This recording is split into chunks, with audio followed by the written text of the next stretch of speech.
എനിക്ക് വേണ്ട കേട്ടോ, നീ കഴിച്ചോ. പിന്നെ എന്താ?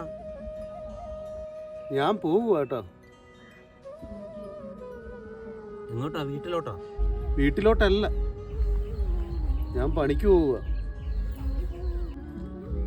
അതിന് സമയം 10 മണിയായല്ലോ. 10 മണി ആയോ ഉള്ളല്ലോ. ഇപ്പം പോയാൽ 10:45 പണി സൈറ്റിലെത്താം.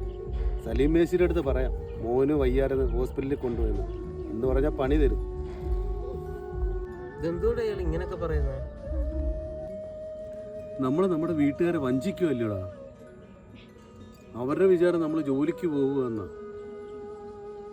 രാവിലെ ചോറും പൊതിഞ്ഞ് കെട്ടിക്കൊണ്ടുവന്ന് എത്രയോ ദിവസം നമ്മൾ ഈ റെയിൽവേ ട്രാക്കിൽ വന്നിരുന്ന് വെള്ളം അടിച്ചും ചീട്ട് കളിച്ചും സമയം കളഞ്ഞു. വൈകിട്ട് 6 മണിയാകുമ്പം നമ്മൾ ജോലി ചെയ്ത് എന്ന് ഭാവിച്ചുകൊണ്ട് നമ്മുടെ വീട്ടുകാരുടെ ചെല്ലും. സത്യത്തിൽ നമ്മൾ ചെയ്യുന്നത് തെറ്റല്ലേ? ഞാനാണ് ഇന്നലെ നല്ല പൂസായിരുന്നു. വൈകിട്ട് കെട്ടികളായിട്ട് തല്ലുകൂടി. ഞാനെന്ത് ചീത്ത വിളിച്ചാലും തല്ലിയാലും അവളുടെ ലോകം ഞാനാണ്. അവൾക്ക് വയ്യാങ്കിൽ രാവിലെ എണീച്ച് ചോറും കറിയും എല്ലാം വെച്ച് പൊതിഞ്ഞ് കെട്ടി തരും. ഇനി 1 മണിയാകുമ്പം വിളിക്കും കഴിച്ചോന്നും പറഞ്ഞു. സത്യം പറഞ്ഞാൽ അവർക്ക് വേറെ ആരുമില്ല. ഭാര്യയും കുട്ടികളെയും നമ്മൾ ചേർത്ത് പിടിക്കേണ്ടതാണ്.